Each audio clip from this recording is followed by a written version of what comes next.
This episode is powered and sponsored by Fort Way Media.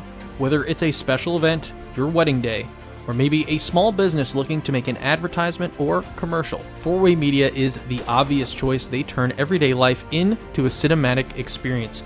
When you want to capture those special moments, look no further. Stop what you're doing. Check out fortwaymedia.com, book an appointment today, and don't miss out on another chance to get what you want in front of the big screen. Whether it is expert videography or photography, Fort Way Media can match exactly what you're looking for. Fort Way Media is known for helping out small businesses and everyone reach their dreams. Sign up today.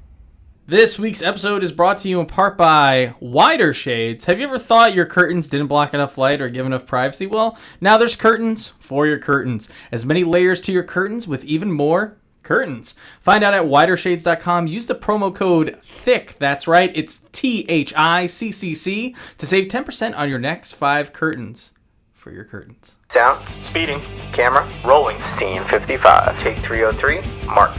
Welcome to Take 303, powered by Fort Way Media, the podcast with the guy who knows a lot about film. And his friend. I'm Nick Molinari. I'm JP Brooks. We're talking everything film and television.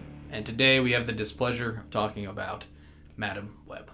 But first, in cinematic news. Cinematic news. Cinematic news. Cinematic news. James Cameron confirms that he will probably develop 7 more avatars. 7. Seven. It didn't take him like 15 years to make a second one out. He's going to be dead by the time he makes the 4th. Yeah. So it was a good amount of years. So the rest of his life is just Avatar. I don't know why he's so hard up on Avatar. It's like you had many good ideas. It's not like your first good idea. Yeah. Oh, okay. All right. It's like, it reminds me of a friend like who wants to drop in COD in the same spot. Just like, no, just drop here every single time. It'll be fine. Like you won one game, but you won many games. Speaking of winning and games, Deadpool 3, most viewed trailer of all time.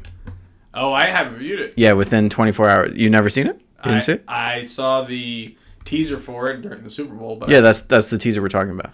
Right, but on YouTube it has views. Yeah. The full one. Yeah. I haven't seen it. Oh. How long is the one? I didn't watch the It's Super Bowl. not the full one on the Super Bowl. That's why. Okay, so it's like 30 seconds worth? Yeah. Gotcha.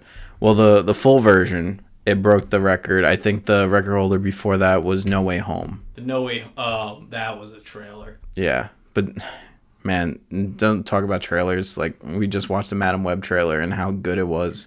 Whoever made it deserved a raise. And then some. Last we talked, the director of John Wick was in charge of Jurassic World Part 4. He dropped out. Aw, he must have heard our comments. He watches the show. Yeah, he watches the show. Speaking of dropping out, Florence Pugh thinks that the Thunderbolts, also by Marvel, will probably not happen. What are the Thunderbolts? Guardians of the Galaxy, like sea level kind of things. It needs to stop. I just looked through the rest of my cinematic news. It's all about superheroes, which really just tells you something. Stop. We loved it from 2008 to 2020, but we gotta stop. Mark Ruffalo is set to appear in Captain America Part 4. Who cares? Wait, is Captain America Part 4? Yeah. With who? I'm guessing with the Falcon, because he's the new Captain America. Nobody cares! What's the next cinematic news? X-Men 97 gets a reboot. What's X-Men 97? The cartoons. Moving on. The new cast for the Fantastic Four has been revealed. How many times are they going to try? No, it's not. You can't make the movie good. It's impossible. Chris Evans was the best Human Torch. It's over. And today we're talking about Madam Web. Yeah. Directed by S.J. Clarke. Starring Dakota Johnson, Sydney Sweeney, Celeste O'Connor, Isabella Merced, Taha Rahim, Mike Epps for about 2 scenes, Emma Roberts, and Adam Scott. Madam Web follows the world's most awkward woman with mommy issues as she tries to figure out what's wrong with her life. After she receives a flyer from a small child after saving his mother, she starts to realize maybe there are some issues I need to work at. Eventually, she discovers that, yes, way back in Brazil, Puerto Rico, whatever South American country it was. Peru. Central American, maybe. she discovers that her mother gave birth to her inside a well in a cave in Peru, and that gives her powers to see into the future, but not climb like spiders like everybody else. Just a particular kind of power. And then she goes and helps some girls because they're related, and it's Madam Web. As you could tell, JP was very excited to see this movie. You called it, I think about, what was it, an hour in? You were like, I'm good to go. You are a person who... This is the difference, right? Like, we talk about it. We actually agree on a lot of things, but this is like... You're the film person. You're like, it is bad, but I must watch it. I must finish it. Eddie would characterize that in a different way. He says, Nick, you just stomach too much shit. Yeah. And, like, you will put up with anything, and you're unobjectionable. And that's my problem. I have no problem walking out of movie theaters. I was done. And the fact that we stayed upsets me. Because nothing happened. A lot of things happen, and the characters tell you what's happening while it's happening. So bad. So let's start with first initial reactions. Again, whoever made that trailer... An Oscar for the biggest bullshit I've ever... Like, what a lie. What a lie. Let's say, like, right off the bat, spoilers are abound at all times during this episode. There is an opening scene where the bad guy definitely reveals he's the bad guy immediately. He says... Nobody cared when my family died. Yeah. I need that spider. Woman goes, I need to find this spider to save a lot of people, but no one's ever found one. You're making a mistake. Don't do it. 10 seconds later, immediately finds it. What a disgrace to cinema. A horrible use of a lot of actors who were moderately okay in other things. I say moderately okay because Dakota Johnson still hasn't wowed me. She keeps wowing me. She keeps getting jobs. That's a wow. Yeah, no, it's a weird one. Poor Sydney. She was pulled into this. Into the web. Into the web of lies. Web of lies. All right, so what's working in this movie?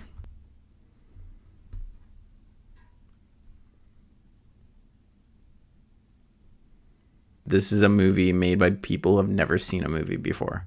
I don't think there's anything really going for it. They spoil so many things in its own dialogue. There's no surprises. It just trudges along. The best scenes are maybe just in the trailer, and we're really thinking very loosely when we say scenes.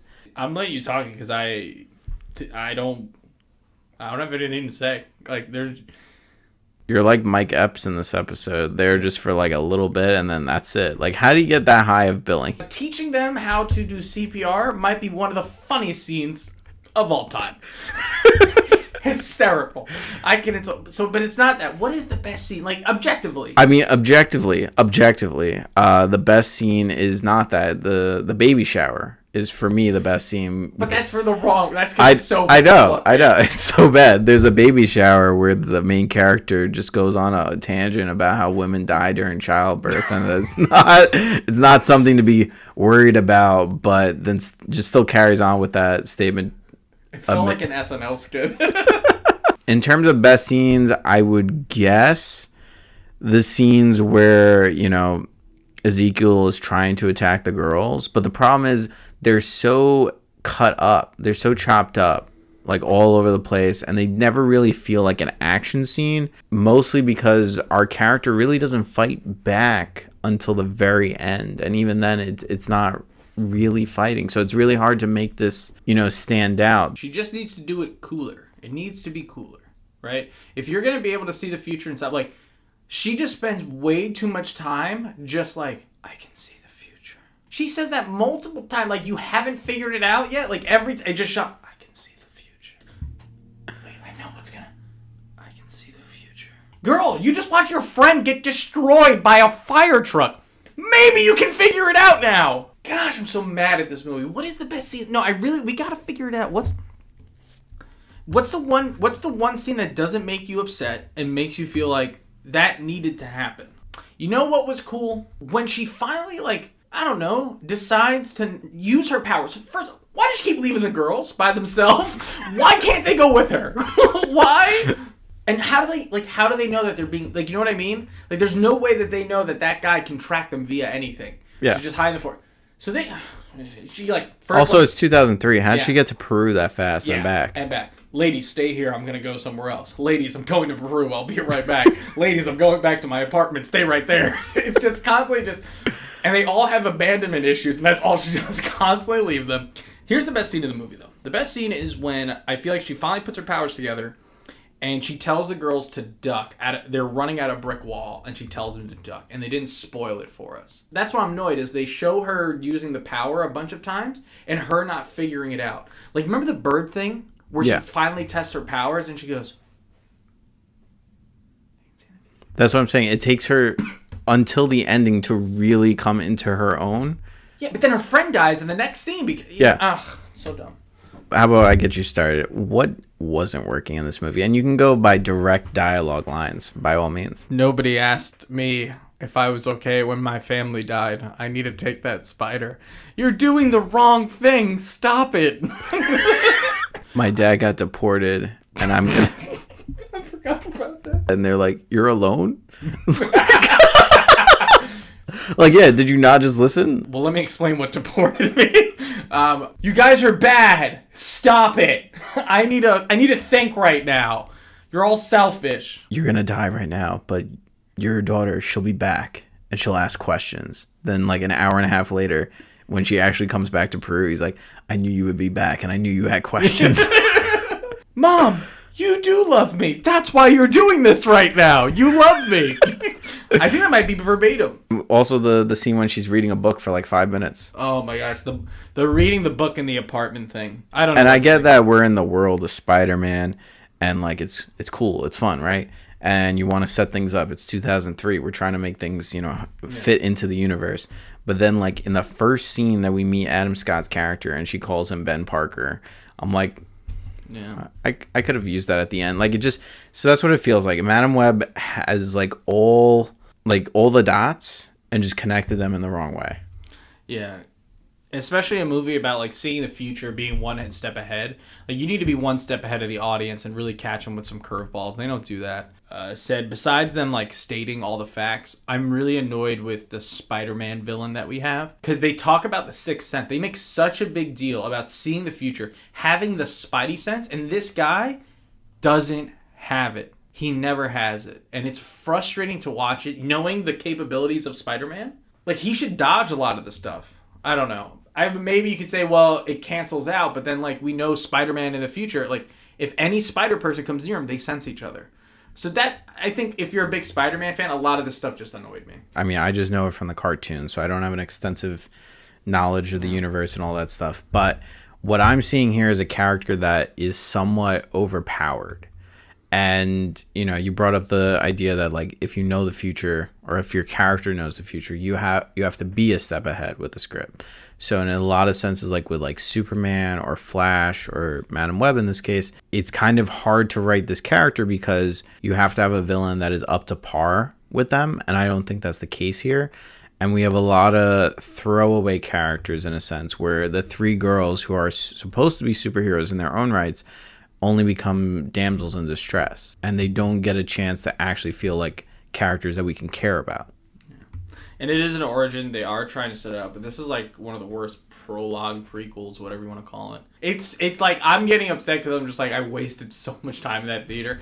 But I wanted to laugh more, I genuinely did, but like there are other people watching the theater, they're not laughing. We're laughing because we think it's ridiculous. I didn't hold back. Yeah, Nick didn't hold back. He didn't care. And we made other people laugh. Like when they said uncomfortable stuff, like my mom's dead. Like we were losing it, and people like loosened up a little bit. Like So that's it. So you got that problem. Our villain is, man, I hope he gets another shot at something because I feel really bad for him. Because the script isn't doing him any favors, right? No. Him and Dakota Johnson are fighting for a Razzie. I think she is trying. I'm not saying she's not.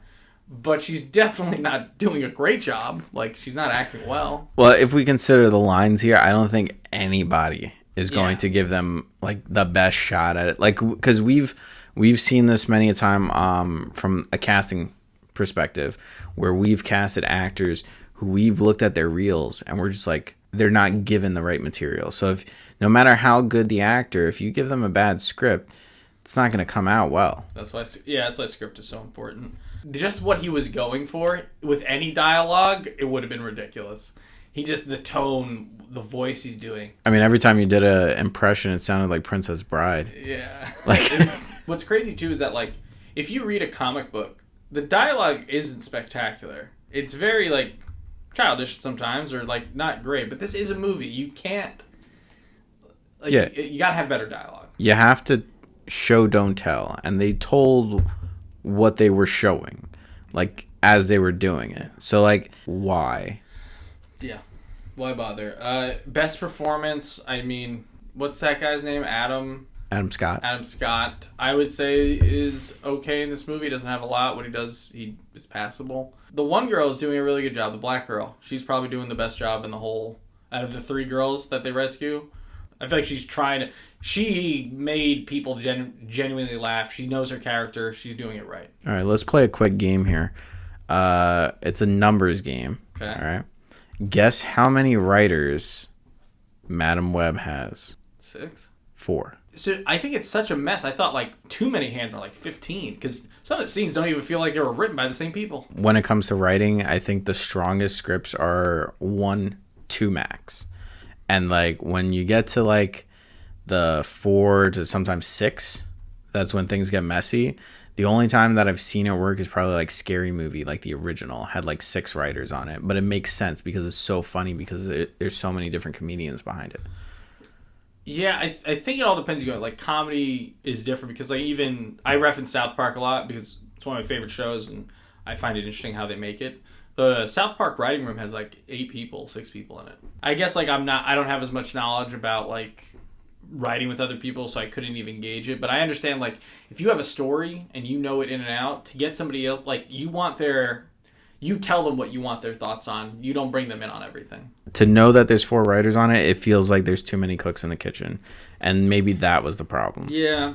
It is a chore. It definitely doesn't need to be 2 hours long. Like you showed me your phone in the middle of it and it said 7:30 and I was like, it could not have been an hour and a half already. Like that's like insane. It feels like the movie should be over now. At any moment you're just like, it could end here.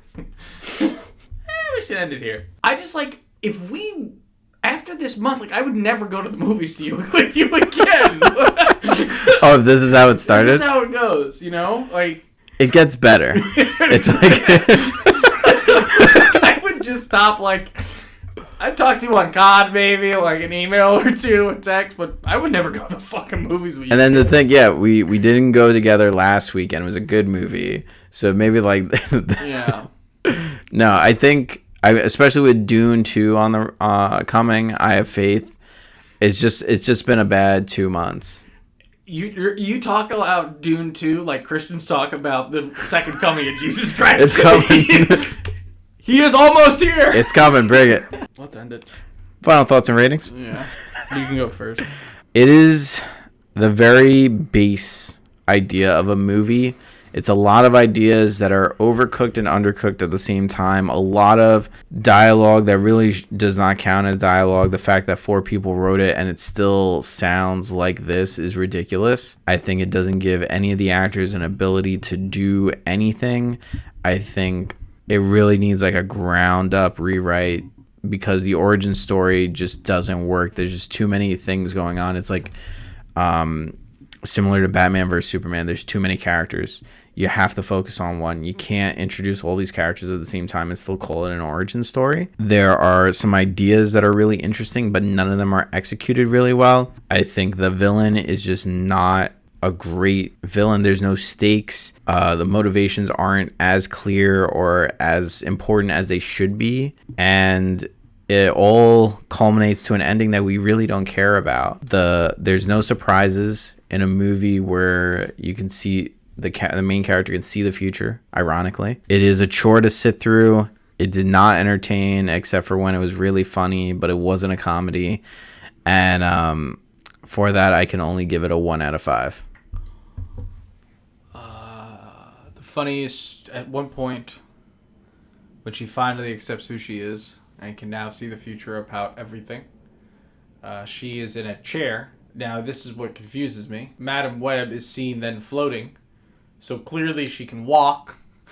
So why is she in a wheelchair? It's a 1. So eloquently said. Even more eloquent than the script of the movie we just saw. It's been an episode of Take 303, I guess. Thanks for watching. If you're going to see Madam Web, don't. Make sure you're following us at Take.303 and FortWay_media. See what we're up to. You can catch all the previews, all the highlights. Nick does a great job, as always, editing them. So check them out. Give them a like. Share it with a friend. Next movie we're going to see is Driveway Dolls. Don't miss it. Oscars are coming up soon. This week's question of the week is, of all the spider legs, which of them are your favorite? Is it the first one, the second one, the third, the fourth, the fifth, sixth, seventh, or eighth? This week's question of the week is, what do you want to see for the Oscars? And another question, maybe you want to answer it, watch Madam Web or get shot with a nail gun. Which one would you rather do and why? Love to hear it. We'll catch you guys next time. Bye-bye.